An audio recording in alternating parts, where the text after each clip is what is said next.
The journey of caring for a loved one who is living with dementia can be quite challenging. The aim of this podcast is to make caregiving less daunting and more fulfilling. On this platform, we share knowledge, understanding, and experiences. We enlighten, give hope, and encourage, and in the process, create positive awareness about different aspects of dementia. Welcome to my podcast, Dementia Caregivers Corner. My name is Julia Ratladi. Dementia Care, how deep is your love? In today's episode, we are thrilled to welcome back Berrie Holtzhausen from Namibia in Africa. Berrie, as mentioned in our previous episodes, is the founder and CEO of Alzheimer Dementia Namibia, which was established in 2010. He's also the visionary behind the Dementia Care Farm, a place of safety for people living with dementia, especially those who have been wrongfully accused to be witches.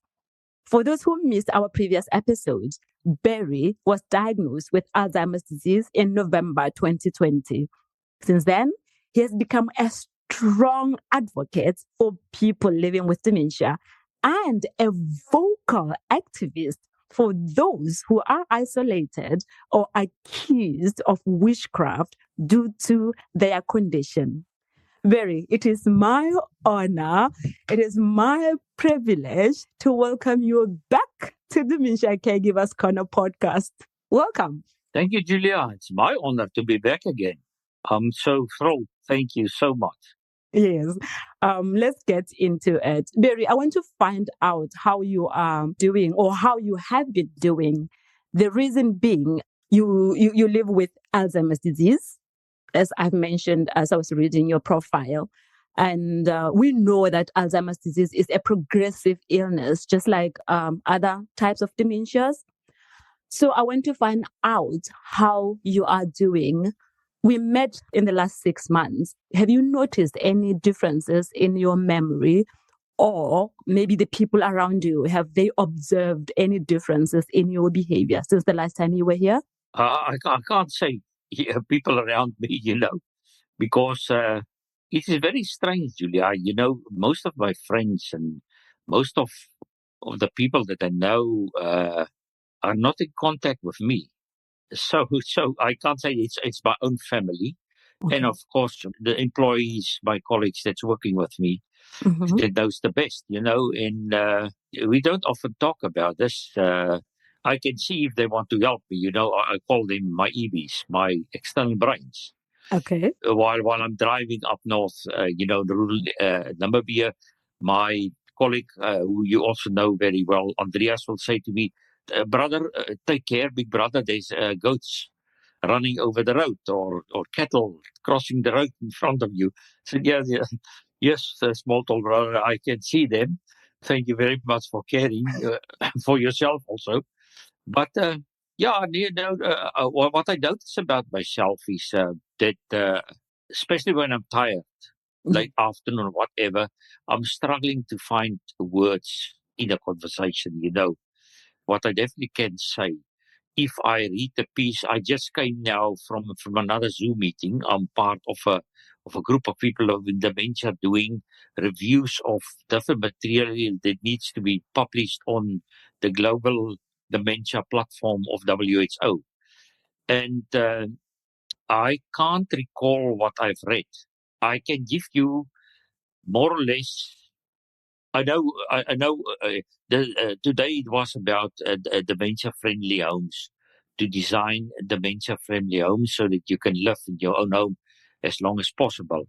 But the different principles, 7 of them, I can't recall this. When I was in university, I did my honors degree and my master's degree together at once. While I was also a lecturer, and I could recall everything that I've read very, very good. And what I also found for myself, I want to say to Julia something. I said to myself, I must send Julia a message about our meeting maybe. And if I don't take my phone at that specific point of time, and send a message to Julia, I will think later, I've sent it to Julia, and then you'll contact me and say, but Julia, didn't you read your message? No, what message? Well, I've sent you some. No, Berry, look at your message as though it's not there. So what I'm thinking I'm going to do, if I don't do it immediately, Mm-hmm. I will think that I did it. And then when my wife was traveling in the UK with our kids, my daughter bought me a lot of chocolates. I love chocolates. Okay. And I put it under my bed. And then I asked my wife, where's my chocolates? Where did you hide my chocolates? She said, Berry, yourself hide it under the bed. And I said, okay, fine. And the next day I asked her the same question. And she said, but I yesterday told you. You asked me yesterday. And I said, no, I didn't ask you yesterday. And then my daughter replied, yes, Dad, I was here when you asked Mom. And she said, where the chocolates? And I really couldn't remember this. But now I can remember the story. It's strange. It's very strange. It's about focusing. It's about if something is important to you. And I'll also say when I want to say yesterday, I'll say tomorrow. If I want to say hot, I'll say cold. Stuff like that. But further though, that when we flew over to the UK, we passed through Addis Ababa in Ethiopia. And what a madhouse of an airport, like Heathrow. And among all these people, and all this craziness, I can feel I'm getting confused. I must now focus. So I bought myself a jacket where I can put in the front of my jacket my passport, beneath it my cell phone, and next to that my wallet. Otherwise, I will leave something behind somewhere, being confused, turn around. I just want to tell you this, Julia. Yes, please. I worked out a process for myself. I call it the DNA of prolonging my dementia or living with my dementia. Mm-hmm. D stands for don't disconnect me from life, Okay. my life that I'm living today. N stands for no Mm-hmm. medication that interferes with the alertness of my brain. No medication for me. And the A stands for aware. Be aware of my senses every single moment of my life. Be aware that when my eyes see, it will tap into my brain and I will remember something. But if my eyes don't see, like now I'm sitting here, if I stand up after this conversation from my chair, my cell phone is next to me. And if I don't see, I'll forget it here. And then in 10 or 20 minutes, I'll ask my wife, did you see my cell phone? She said, Berry went to the place you were last talking, and maybe you'll find it there. So awareness, be aware of your senses, because my brain and your brain, our functions start off from the day after our birth, start off to create functions through our senses. And this, Julia, is still the same now. Doesn't matter what is the stage of your dementia. Okay. Your senses are so important to tap into your brain. I can't go to the kitchen, for instance, put on the kettle, and then turn around to go to brush my teeth. As soon as I turn around away from a kettle, I will totally forget what I was busy with. Till there is a zing of the kettle, then my ears, my senses, will remind me. So I make a difference between forget and remind. I can't remind myself. That's why I'm forgetting. But my brain, my senses will remind me. My EBs around me will remind me. Mm-hmm. If I smell something is burning, my brain will remind me, Berry, you put on the kettle and you walked away. Mm-hmm. This is something that is natural for people whose brains are healthy. But for us living with dementia, it's not natural. Mm. Okay. You have said quite a lot there, Berry. You talked about your external brain people. These are the people that you work with, you said. That you call EB, yeah? Yeah. EB, Yes. external brains. Okay. And then you talked about DNA. Have you created this one just specifically for yourself? And who came up with the idea anyway? I love it. Yeah, over the last 4 years, I had a lot of challenges. Living with my dementia, I was saying to myself that I've got 80 million brain cells, 80 billion, and billions of connections between brain cells. How can a disease like Alzheimer's stop me of living a good life? Mm-hmm. And I said to myself, well, I connected with these brain cells. I've got brain reserve, the scientist says to me. Mm-hmm. There is brain plasticity, and there's neuro generation of new cells. That is all possible. Yes. And if this is true, how can I help myself? And I discovered through my senses, and because I'm caring for people living with dementia for 14, 15 years, for a very long time, Yes. many different dementias. And I notice every time our medication also drug their senses. They can still hear, but not that good anymore because of medication. Drug their awareness of their senses, and also putting them in small rooms, in long corridors, means you cut off the senses of a person like that.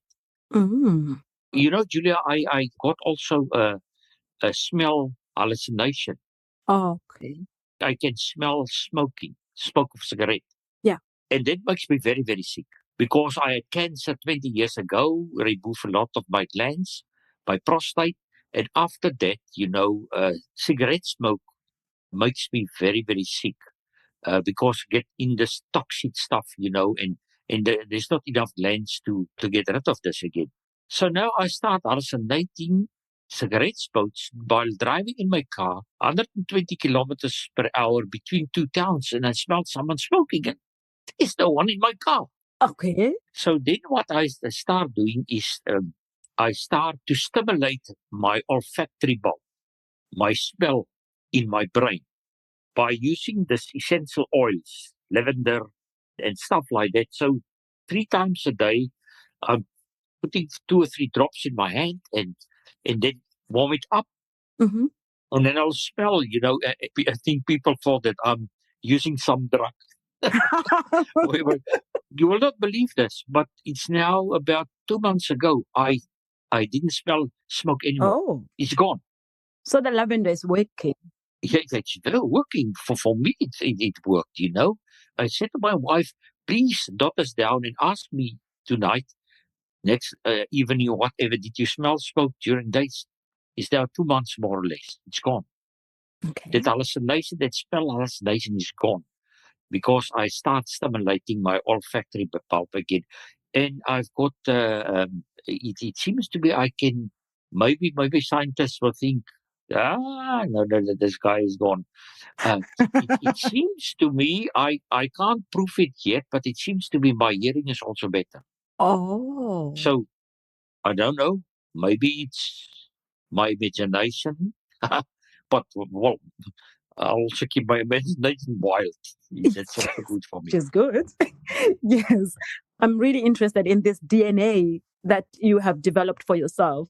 So tell me, the D, you said you don't want to be disconnected from life. Yeah. How would people normally disconnect you or other people living with dementias from life? How do they do that?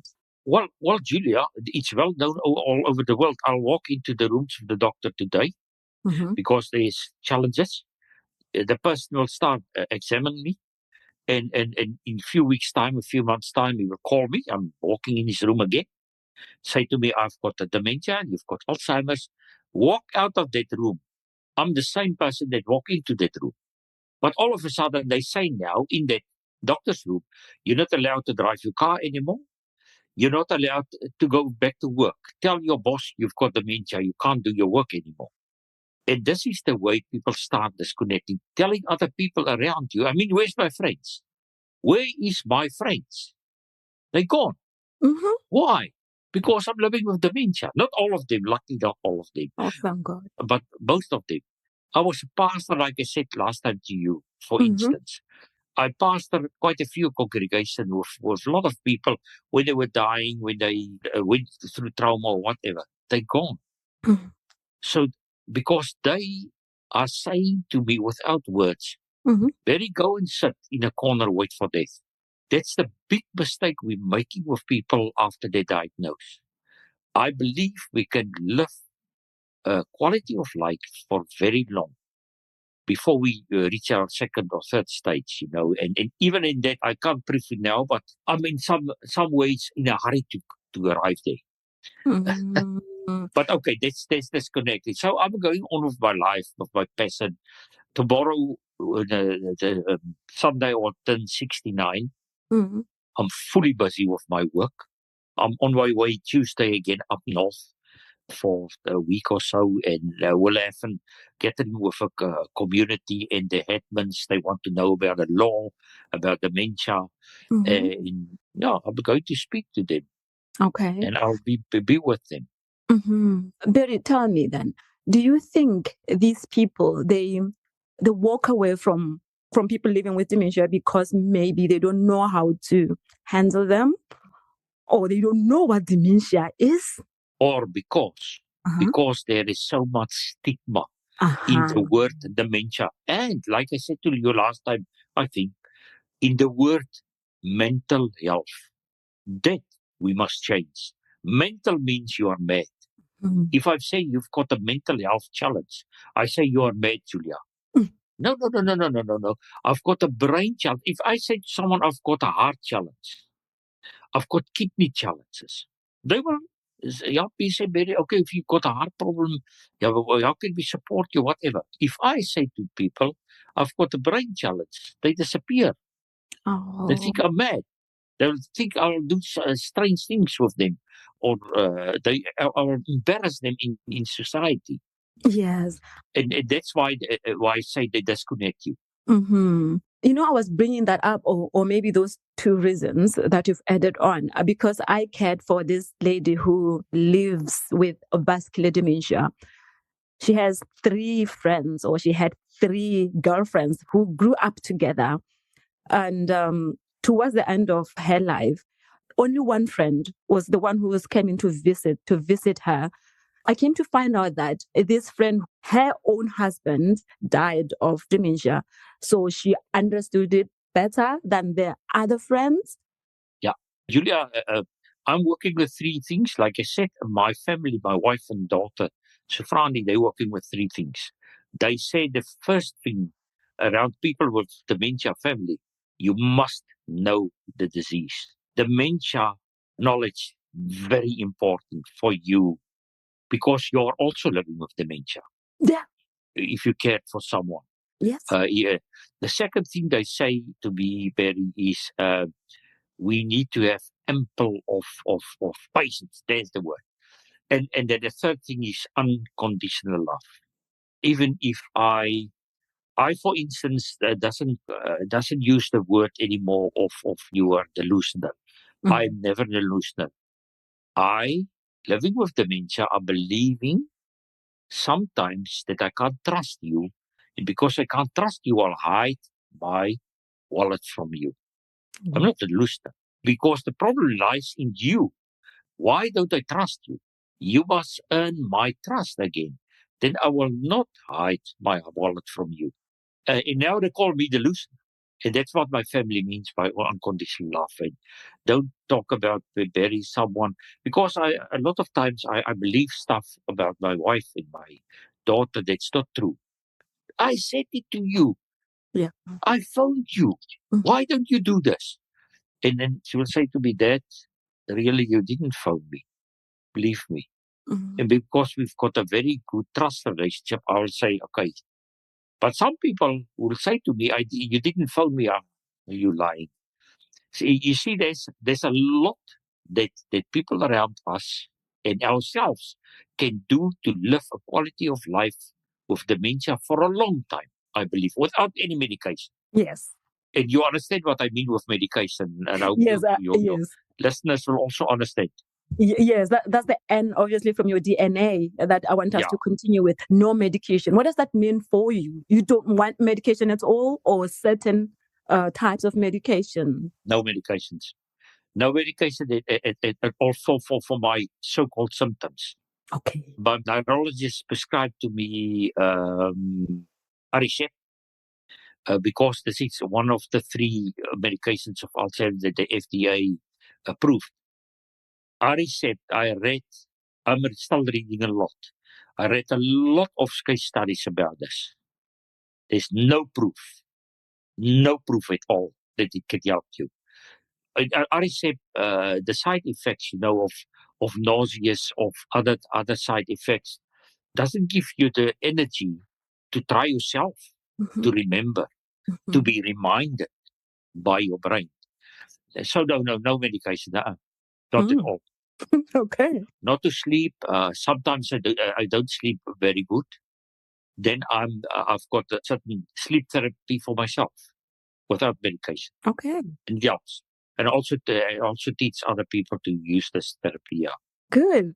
And then obviously the A and the DNA is, you said, it should be aware of our senses. I think you gave us an example of how you manage the false hallucination of smell that you go through. Do you see yourself or your team using this as a blueprint for your care home? Yeah, I came up with it not long ago, but I came up with it because from the time we start for caring for people for dementia, Julia, we didn't have any knowledge. We made a lot of mistakes. We maltreated people, and so on and so on and so forth. But we worked on this unconscious, the DNA. We don't use medication in our care now. We use unmet needs. Yes. Person-centered care, life history of a person, medical history of a person. Did you read the document that we created about someone who came to us in February, who was totally drugged up? She lived temporal dementia and with Lewy bodies. And she was totally drugged up. And we weaned her down from all this medication given by a professor in psychiatry in Cape Town and other psychiatrists from Namibia. And we weaned her down, and the way she came back to life is, I'll send you to your email. I'll send you. We documented every single moment because we're doing this now for the last 12 years. But when I tell doctors or people around me, they say, well, what do you know? You're not a doctor. I said, no, I'm not a doctor. You're quite right. But I see with my eyes, Julia, there's an ocean of knowledge between a diagnostic process and a caring process. And we need to come together. We need to regard people caring for people living with dementia as experts and people living with dementia as experts. What is this medication doing to me? If I say to you, this is what it's doing to you, don't say to me, but I'm the doctor, man. This is just placebo for you. It's not placebo for me. I know what I'm talking about. Yes. This person that you're talking about, how long did it take you to wean her off of medication? It was about 3 months. Wow. We did it with our doctor very slowly because he was on, if you see this paper, you will be scared. And that is what's happening in places where they care for people with dementia. All over. Julia, the easiest way, if you don't want to sleep, if you don't want to go to bath, if you don't want to eat anymore, the easiest way is to give you medication, drug you up. God. If you're wandering off, they say we're not wandering. No, you don't. We're not running away. Don't like that word. No. There's a reason why I turn my back on you and walk away from you as someone living with dementia, because I don't have the words anymore to debate this with you now. So the best thing for me now to care for myself, I will walk away from you. I'll take off and I'm gone. And that's what I say to my wife. When I walk away from you, don't be sad. Give my time. I want to be on my own. I want to deal with this, what just happened to me now. I first want to deal and try to understand it in my own world.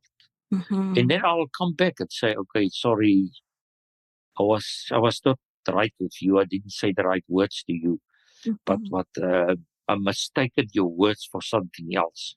Yes. I mistaken your body language, and I don't think we mistaken body language. We are super good in body language and in the voice tone of people and stuff like that. And that makes us sad sometimes and angry, and then we get away from the situation. Yes, you're talking about family here, like maybe walking away from family members, somebody who you trust, who you know that they love you unconditionally. But what about instances whereby you are in a care home and these are professional carers, they don't know much more about you like your family would? Then are we doing enough to train the professional carers on how to care for people living with dementia? I don't think so. You give them a basic training about what is dementia and why is this person so and so and so. But the most important training is to tell the people every person stays an individual. You, Julia, and I are coming both from Africa, but we're coming from different cultures. If I want to care for you, I need to understand your culture. Yes. If I want to care properly for you, I need to understand your background, where you're coming from. We've got a paper, we call it This Is Me, which family members needs to fill in. Yes. And you know, Julia, we spend most of people ask us, what activities are you doing in your care facility? And then I'm laughing at them. You mean we must play some board games or throw a ball or what? No. This is what we're doing. Every day of my care workers' life, they are so good. They are so good. One day when you come back to Botswana, come to Namibia, you can meet them. Definitely, Berrie, no question about it. But they are so good. They are trained. If I went to bed last night and I didn't sleep, then the next morning they need to ask the question why.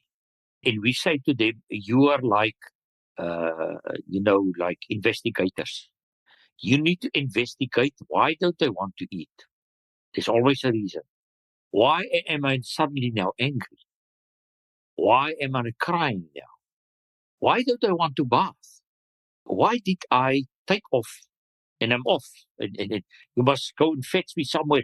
Don't scold me and don't push me around. Then I will be angry also. Anger for us is the language of people living with dementia. Crying is the language. If I don't have the words anymore to say to you, Julia, I've seen someone now walking past and this is my mother and I missed her so much. But you don't even know that I've seen someone walking past me. Doesn't matter if it was a hallucination. That is part of my world. So respect my world. And then you will discover who I am. And then your caring will also for you much easier. Definitely. Much easier. Oh, Berrie, you make me emotional. I was talking to someone from Australia on the podcast, and she just gave an example. When she was in primary school, there was a big guy who came over and bullied her. And she said to me, if I were to be taken to a care home and they make me sit with someone who's similar to that, I'm going to be screaming or doing something because of where I'm coming from. So the point is, do you understand me? Do you understand my world? The way you've just put it. Yeah, definitely. That's why I always say to my colleagues, try to be always friendly. And if you don't feel good, tell it straight to the person you're caring for. Say to the person, I didn't sleep good last night because we can still understand. I've got a headache. So sorry for me not being chirpy and friendly today with you. They will understand. It's because people have decided somewhere in some place, I don't know where, that if you live with dementia and you can't speak for yourself anymore, you're also deaf. If that's not true. Or if you can't speak for yourself anymore, you can't think anymore. It's not true. That's insane, right? Yeah, so a lot of things that people are believing in the world of dementia, experts. I found out the last 4 years living with my own dementia. This is not true. This is really not true. They say we living with Alzheimer, you can't learn new stuff. That is a lie. I'm telling you, that is a lie. We can still learn new things. It takes a lot of focus for us and a lot of support, but we can learn it. We can. We will maybe in 3 days don't know anymore how to open the scan anymore, which we have learned 3 days ago. But just show me again a little bit, and I'll do it again. Yes. Our brains are very powerful. They are. This between our ears, this organ that God, our Creator, no one who loves us very much, gave to us. Julia, this is me. This is you. Yes, and there is this thing that I don't like it, where you are assisting someone who is living with dementia and you're talking about them in their presence as if they are not there. And they don't even ask you what, for instance, if you like to have a banana, they will just give you a banana. And I don't want a banana now. I'm not hungry now. Whatever, they don't ask your consent. Yes. In many ways, it's if you're a zombie or a small child, I'm not a small child. I'm a grown-up man, and I will die a grown-up man. I might lose my language. Yes. I might lose a lot of functions of my brain, but it doesn't mean I can't understand you anymore and I don't have feelings anymore, whatever. No, you're right. And that example that you just used, giving someone a banana without asking them. And then when this person who lives with dementia then spit that banana out, then they say the person is aggressive. You see. Exactly. And then, Julia, what's the next thing? They go to the doctor to get medication because this person now getting aggressive. So it's a vicious circle. It is. Until and unless we understand how to care for people living with dementia in their own worlds and understand their own world, we will always get it wrong. I tell you, we're going to give medication where it's not necessary. Yeah. We've seen it. But that's why I call myself the most privileged person on planet Earth living with dementia, because I had the privilege to care for a lot of people for different dementias and to acquire a lot of knowledge. And then I was diagnosed, and also my family around me, because my knowledge, I always talked about what I'm doing and so on. So, I can still now say to people, know what you did now. I don't like, sometimes even my family, they can't understand it now. And then I explain to them what exactly, because something like aggression is not that it is building up in you. It's sudden like this. Like hallucinations also, there's something small that can trigger you suddenly, and you can't stop that feeling. You want to stop it. You want first to explain to people, but I can't explain it while my fist is on your way to your nose. I can't explain to you why it's on the way, So yeah, and afterwards we feel bad, and we know we acted wrongly, but there was a reason for this. And then what's necessary, I think, to explain as a person living with dementia to other people, what was your reason? Take care next time. Take care. I can't handle this. It's very hard for me. Yes. And we would avoid chains, because at the end, if it's like that, you're going to bring in chains and chain the person. That is when you are back home there. I see. I'm enjoying this conversation. Okay, enjoy, but I'm learning, and I'm hoping that whoever is going to listen to this, who is a dementia caregiver, they will get something out of it, Don't force anyone to do. They are still people. Do not infantilize them. They are not children, you see. Just ask for the permission. Ask for the permission to touch them. Knock on the door and ask for permission to switch on the light. Don't just come into their room and switch on the light without letting them know. Bring options of food, like, would you like this or that? They may shake their head. If you give them something and they spit it out, sometimes it's because they don't like it. Give them another option. You see, don't force things on them. Exactly. Yeah.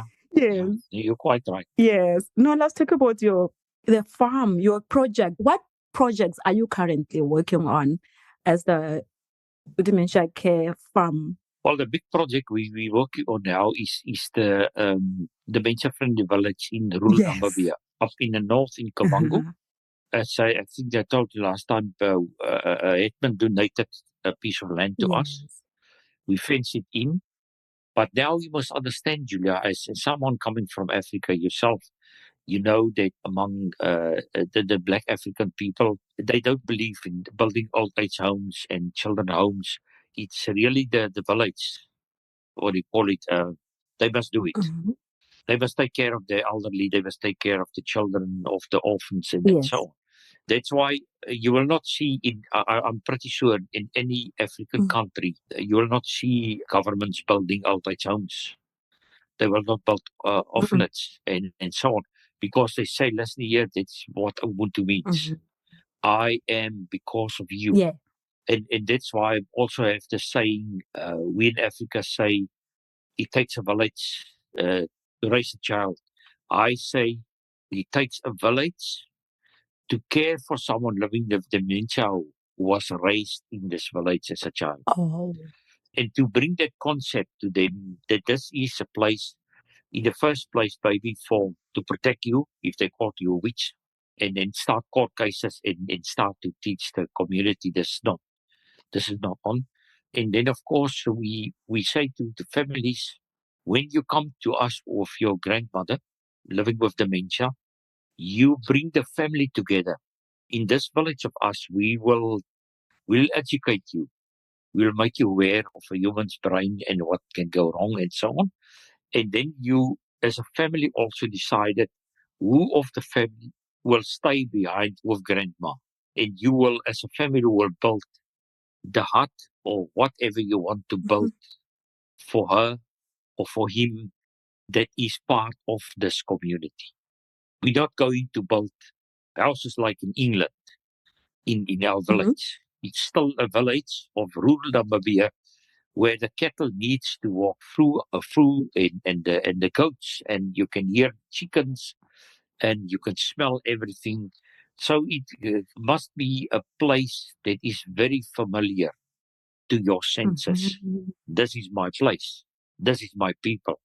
We just trained our first lady from the Kavango. We bring them down to our place in Swakopmund, where she will work for a month or 2 months to see different dementias and how we act and how they react and so on. She just went back now. And she will be our first trained caregiver. In a simple way, the culture is more important, and knowledge of the culture is more important than the dementia. Yes. But now she said to me, she's so pleased that I brought her here because if she different dementia. So what I told them in words, in educating them under the tree, she has seen now with her own eyes. And now she can go back to her people and tell them, listen here. And she's so excited now to do the work. Yes. So this is also a place of training for the community. It's like throwing a little stone in the water. They will begin small, but will reach the whole village. So also in the area now, the headmans are calling me. From the time we opened up this place, we started with the place, we were twice called by different villages because my mama was called a witch. And you know, we seeing the same signs and symptoms all over the place if they call you a witch. And this is, they tell us, I can't sleep anymore. I'm isolating myself. All very dangerous for the brain. I feel nausea. I can't eat. I didn't even want to drink water anymore. I forget to prepare food for my kids coming from the school. I forget that I send them off to school. I'm sometimes totally confused. I'm afraid. You know, all the symptoms is also a huge risk factor for people developing dementia. So these two ladies I'm talking about, being called witches, they're not living with dementia. But they are going to live with dementia. If you don't protect them, now how are we protecting them from that village? We start off by saying to them, if you go to the traditional court believes in witches. Yeah. They believe in witchcraft. So you are guilty till proven innocent. Who's going to prove you innocent? The witch doctor. He's believing in witchcraft. So he's making money out of you. So who are going to protect you? The common law, the constitution of our country. So we take them to the police station, and now we take 5 hours to convince the police this is a law of your country. But it's now much easier for us because we've got a village there, we in the community.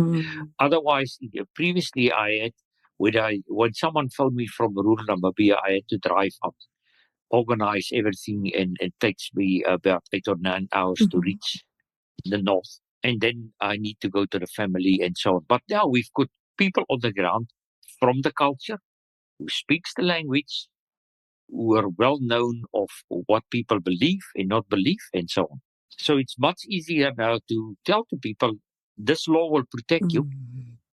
And every single one of them, the two ladies, they are now back in the community. They are doing their jobs because normally, Julia, this is women who are very powerful. They are very in the community. They're well known that they are powerful businesswomen. They've got big fields. This makes people jealous. And then when you get jealous, you start accusing. A rumor. Oh, why do you have more mango than me? Why do you have more cattle than me? You must be a witch. Africa. Yeah, but I don't accuse my people, the Africans, because witchcraft is the science of Africa. They ask questions, why do you have more mango than me? Why do you have more cattle than me? Why is your children, all of them are going to university? How can you do this? We are living in the same village. So now, and science is working the same, exactly the same. Science is because people asking questions. Why is it not raining so much anymore? Why is the temperature of the earth is increasing? Oh, we call it climate change. The same happens in Africa, I'm asking questions. Wow, where's this COVID coming from now? We can't even see it. Now tell us it's COVID and so on, So a place is also a place of training of the human body, of diseases, of the law, of how can you be protected.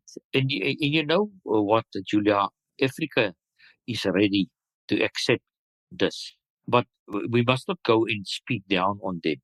We are the saviors of you. No, you are your own saviors. We just give you tools, how to protect yourself, how to help people to understand why do I have more cattle than you? Let me sit down with you and discuss this. This is part of Ubuntu. And so that is what we're doing in that village. Okay. So we call it a dementia-friendly village. Here in this village, we don't talk about witches. We don't talk about witchcraft. But we help people to understand diseases, the human body, and how to look after one another. You have to practice Ubuntu in real life, in real situations. Julia, the Hetmans that I've met, 2019, they attacked us, they nearly killed us. They nearly lynched us. Because I explained to the community, this is not a witch, this old man. But if you really believe he's a witch, let's go to court, bring a witch doctor that he can prove it. And then one guy stood up and said, in the Bible, there's a verse that say, they're witches, they must be killed. And then he shouted, kill the witches. Whew, we were nearly lynched. That same king, that same hetmans, now, 5 years later, they're coming to me. They say to me, Berry, we are fed up.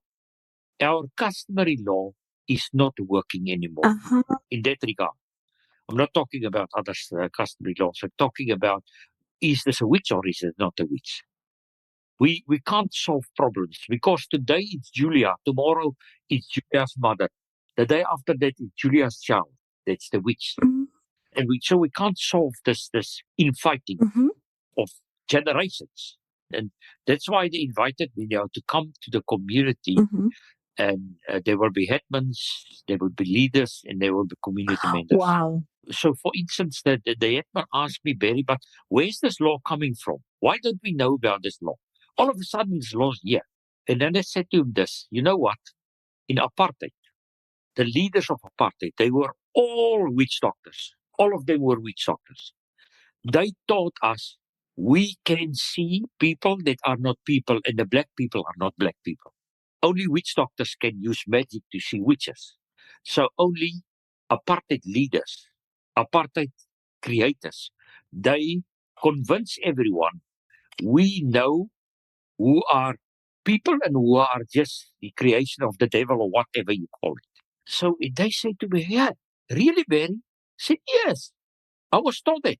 And your forefathers saved me and my family because you start fighting against us. In Botswana was long before Namibia and South Africa, but you fought against us and you saved my life. But now I'm here to save your life because you've got a witch doctor now telling you who is a human, who not. This is not a human because this is a witch. So you're not killing a human being, you're killing a witch. No. This is not true. Mm. And then I look at me and say, really? Yeah. I said, yes, really.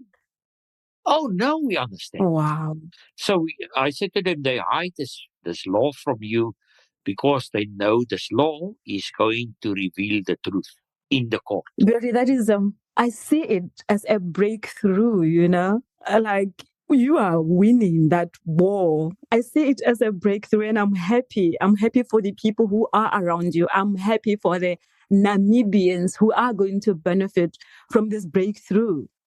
I'm really interested in the headmen and the chiefs coming together because you see, I'm doing my dissertation on dementia. So you know that I'm doing my MSc in dementia.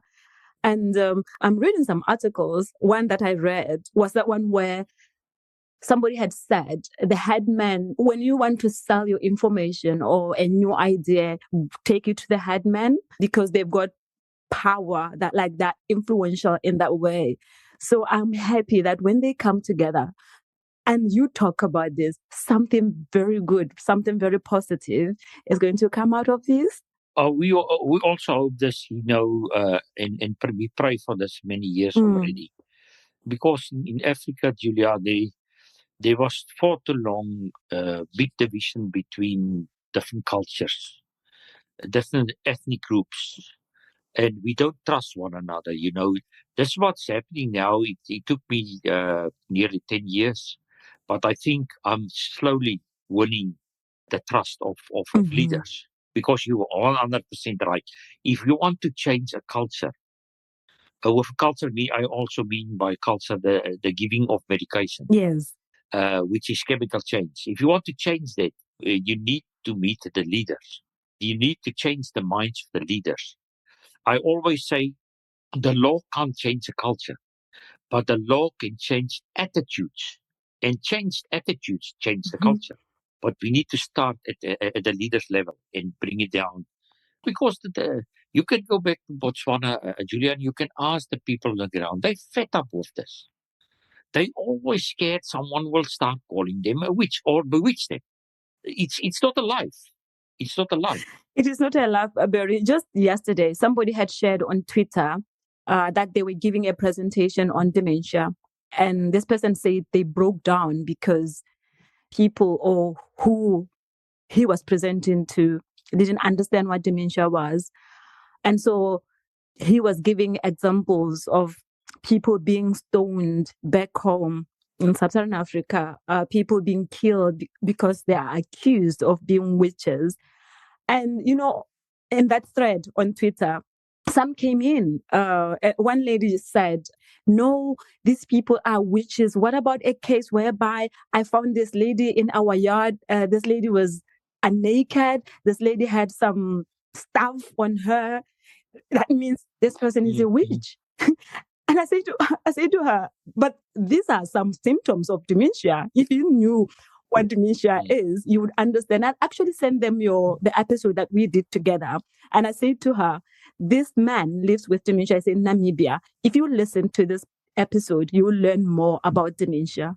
That's what happens back home. People are accused because we don't have enough information. You mentioned something when I said Africa, my Africa, you said, no, you know that Africans, we want answers. And I'm here thinking, yes, maybe we are thirsty to have those answers, but no one is teaching us about dementia. Yeah. Was the same with us, you know. I mean, 15, 16 years ago, if you came across me and said to me, you know what, Berry, I'm in England and I'm doing my master's in dementia, I would say, what the hell is this? Exactly. So it's all over the world the same thing, I think. But yeah, knowledge is power. Very much.